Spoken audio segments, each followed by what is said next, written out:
Remember, it's International Women's Month. That's where we're starting at.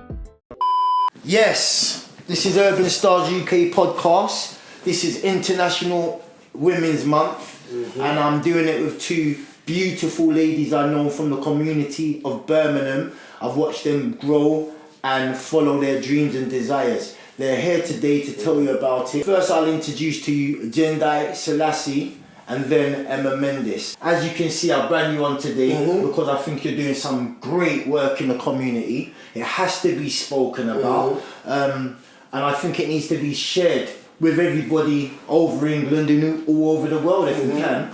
And it should help you work with others and others work with you. So this is what this is all about today. And I just want you lot to speak your mind. Tell them how you started. So where did this all come from and how did we get to where we are today?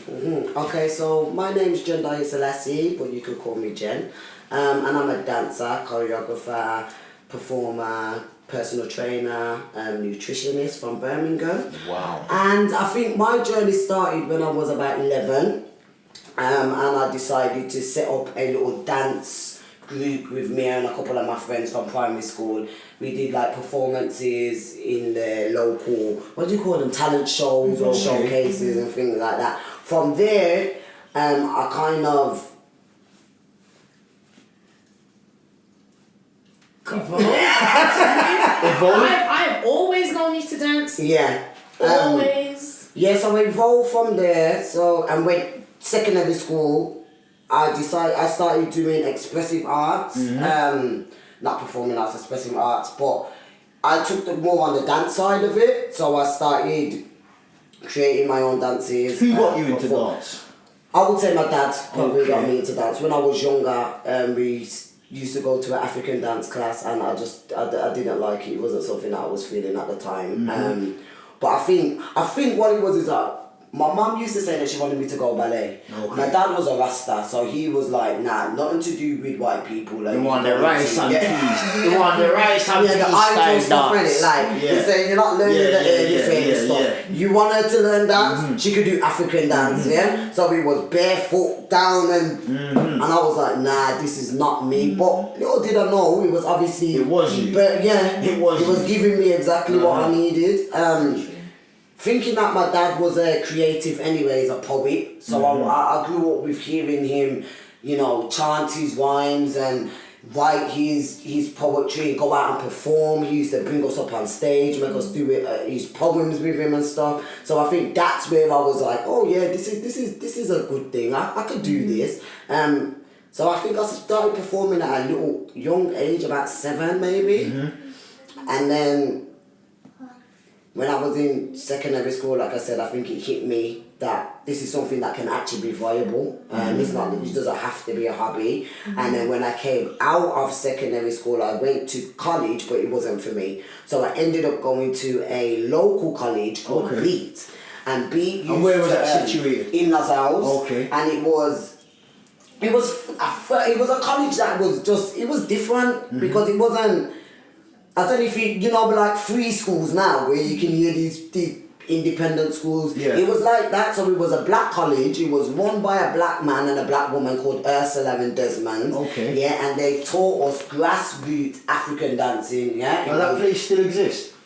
No. Okay. The place doesn't exist. Desmond still dances. Okay. And he does drumming as well. I'm not sure where Ursula is.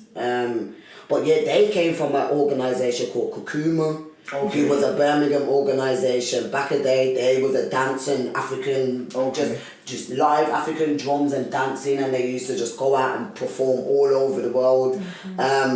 So yeah, I'm assuming they had a vision that they wanted to pass down these kind of things to, you get what I mean? So they opened up Beat. That's when I got my first dance qualification, which was an NCFE in dance. I'm not even sure what that actually stands for, but it was an NCFE in dance. And then I think the notion got breeded in me then that I can make this like professional. So I thought, let me go to university, get some papers. All through doing all of this, I'm dancing. I've got dance classes. I've got community young disciples. I was dancing with young disciples, Yeah, that's and right. then I set up my first dance class with young disciples, which was Brilliant. on a Saturday. Brilliant. And I had loads, Sharen's, Ben's, you get me? Everyone's We have child to- was in there. We have to big up all Yeah, them. we do have to big all up them the young young disciples, disciples. the Rubens, the Mark Edwards, the Jason, the Jasons, Carver, the girl, Sally. the girl with the locks. What was her name? The lady with the locks. Justice. The All of lady, you. that's my cousin. Yes. Big up. You lot all helped me, believe it or not, to get where I am today. Yeah. So we have to, respect where respect is due. Foundation, that's foundation. Yeah, and look where we are today. You know, it follows. Sorry, sis. Let's carry on with what we're saying. Yeah. How did it all start for you? We're gonna blend because vocal coach, dancer, the thing go together. It's just really amazing that I'm sitting here amongst people who have known for over 15 years. Yeah. And you didn't know that I knew Jindai. I know it's a small world. Now me and Jindai went to secondary school together from year 7 to year 11. Look on that. And my start was Young Disciples. I don't know where you guys were. where were you guys? I was actually a youth worker. Yeah, so Young Disciples moved from the small building and they moved to the new building by Bings. Yes. So you're talking about the building UEP, they moved from Yes, from UEP, that's the UEP, small yeah. building, In Trinity yeah. Road. Trinity Road. Yeah. Come So on, I man. came in at the end when it was creating that logo with the world. Yeah. Okay. So I was there, and Okay. Joshua Bailey, Okay. the Yeah. keyboardist, and then we moved to the new building. So I was part of that. Yeah. I never once seen you guys. Ain't that Which weird? is really weird. That is because very weird. we was so we used to get picked up. I used to get picked up by Young Disciples every Thursday. Wow. We used to go down to the UBP building. Got you. 1 week we would do activities. We'd go karting, That's cinema right. or whatever. The next right. week they would literally pump us full of what do you want to be when you're Yeah. older? Where do you want to go? You know, if you said to your, I remember one session, Robin came in. Have you met Robin? Rings a bell. Yeah, Robin came into the session. Robin used to come in and out. He came into the session, and one of my best friends told him what she wanted to be. Do you remember this session? I don't know if you're going to remember. can't say I do, So, honestly. Chanel said she wanted to be an air hostess, yeah? And I swear, Robin just ripped it to shreds. He's like, you just want to be a person that serves McDonald's basically in the sky. And that hit me, because I was like our dreams are our dreams, isn't it? But it's like he's saying no. He wants you to have a bigger better Yeah, dream so than he's that, yeah. saying to her now, why is it that you want to be an air hostess? Why aren't you telling me you want to have your own airline?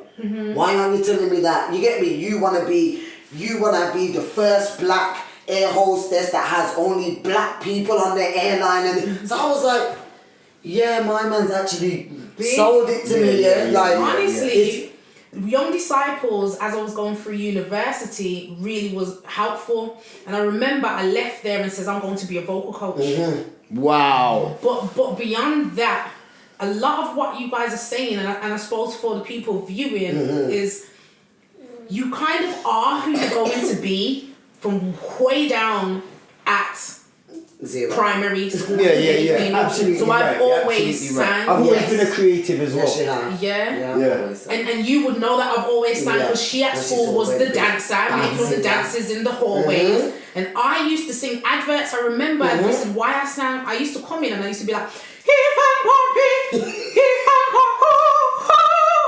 and they was like, whoa. Hey. So I didn't know. So what happened was, I failed my GCSEs. I remember walking out the science paper, and it was like, "Excuse me, Emma, you cannot be going home at I don't know anything on these 2 pieces of paper. Not sitting there for an hour. I don't know the first question nor the last." And we So- both failed by we like I think I came out with expressive arts and art. I came out with English literature. Do you know what's really funny? Gifted, yeah. Do you know what this goes to show? That the education system that we're in doesn't work for us. It was a place to keep us off the streets. That's why we went to school, Yeah. honestly. You're not Now, more than that. So what had happened was I failed my GCSEs, and then the one thing I could do was sing. So either you'd go out to your open days and find what college you want to go to, or they'd come around and scout.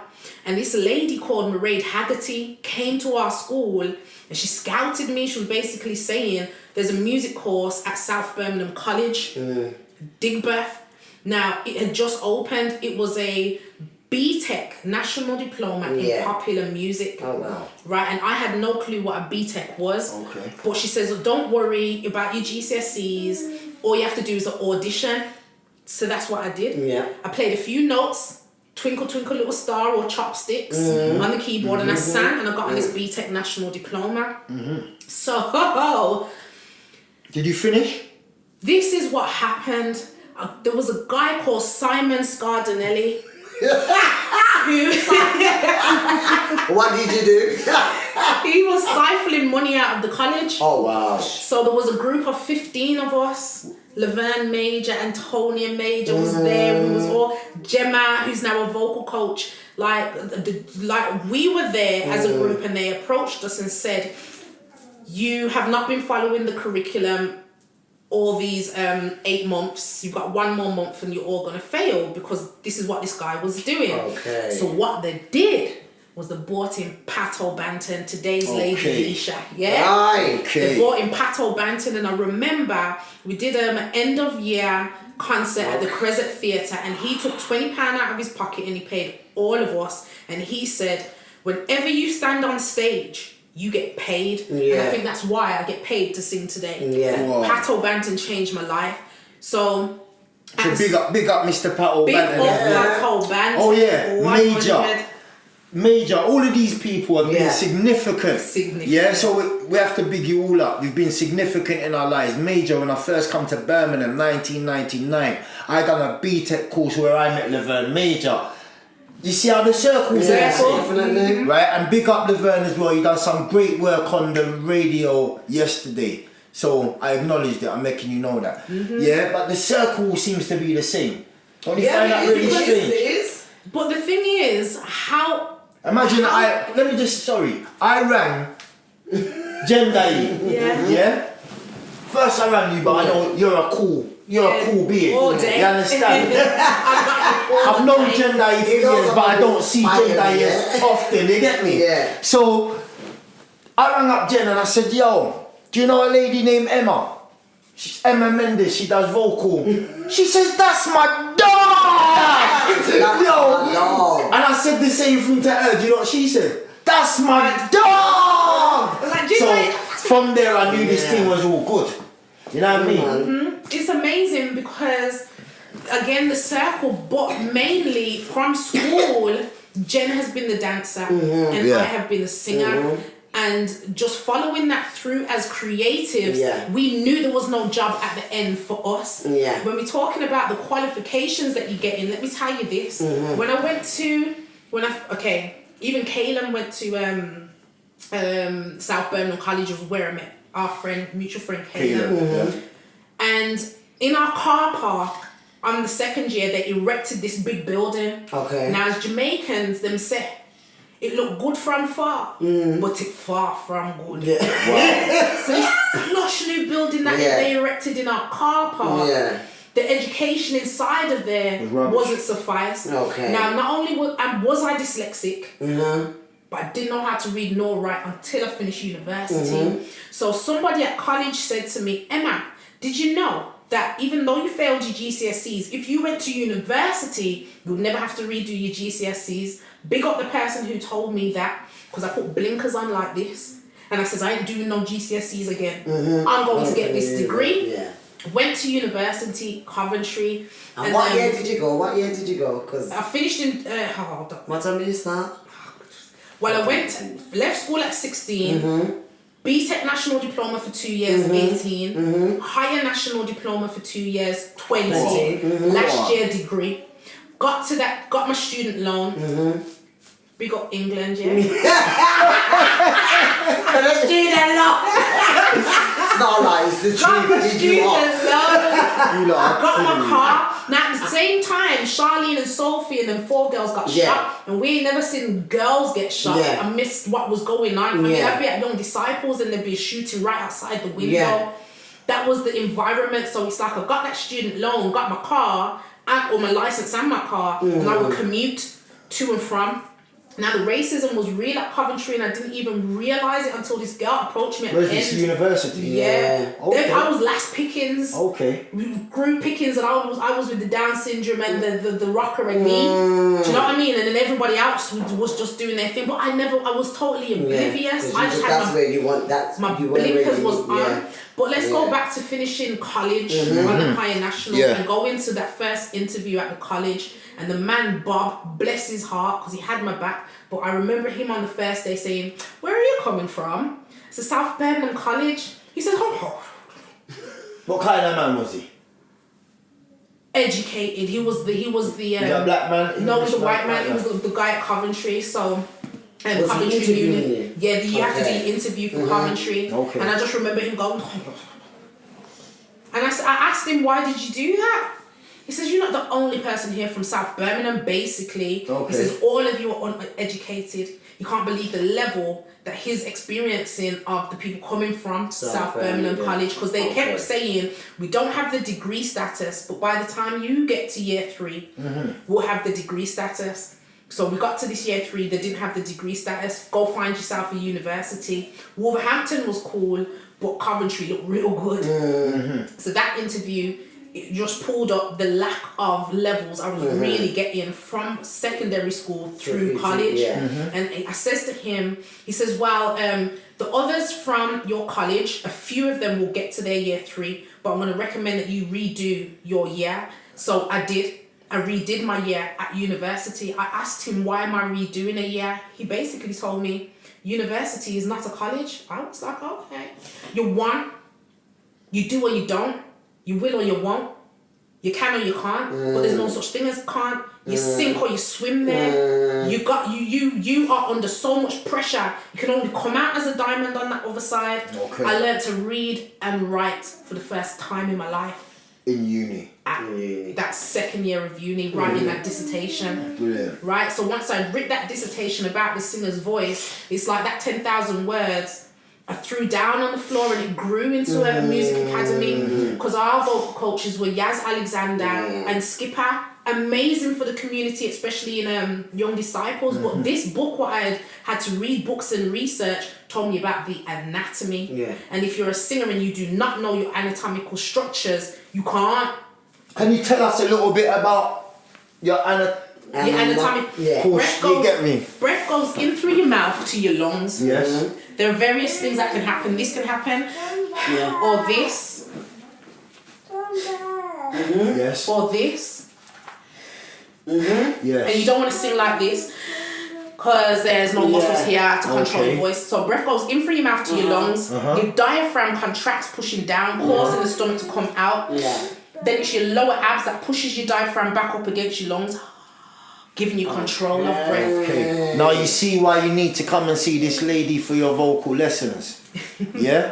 She knows what she's The speaking thing about. about it is, when I went to the job centre after coming out of university, and that interview was like this: "I'm a singer." Yeah. Care where? I don't care. No. You don't want to put me in an environment where I have to care now, Yeah. because I don't care. Yeah. I Yeah. sing. Yeah. What about retail? No. What Yeah. about cleaning? No. You what? So it was like, so I says to them, "You know what? This is how you have our community." So what I realised now, I was at university with a burger and a Johnny. Okay. We were all commuting to Coventry, so there was no space for beef. We were just trying to get through Yeah. the course. Yeah. I remember the Johnny failed, and he put down $3,000 to pay for his next year, and he didn't tell his mum because he was just afraid of her being so disappointed. He didn't tell her. So we was all there, getting our degree in music, knowing that there was no job on the other side. Yeah. So now out here trying to find a singing job. The job centre weren't trying to hear about it, and I realised then there's no sector for creatives. And if you stifle a man's creativity, you can't rap. He's got a side hustle and a side hustle, and he gets locked for the side hustle when his real hustle should have been a career in or a foundation to do whatever his creative mind wanted him to do. So we're having a cycle of urban men now. Before urban is a place where you keep black people uneducated, under society, under finance, as a minority group. So then when you put them in an area, what we're finding now is Asians and whites are now becoming urbanized with black behavior of pain and trauma. Now they're trying to change the word. The meaning of the word. Not even knowing what it means to them. And then we had people like, when we were at school, we went to girls' school, how many of us became young mothers? The most creative of us. There's no job. Even now we're still stuck. So I says to the woman, Millie and crafty table like this, and I says, I'm gonna go create somewhere and I'll come back.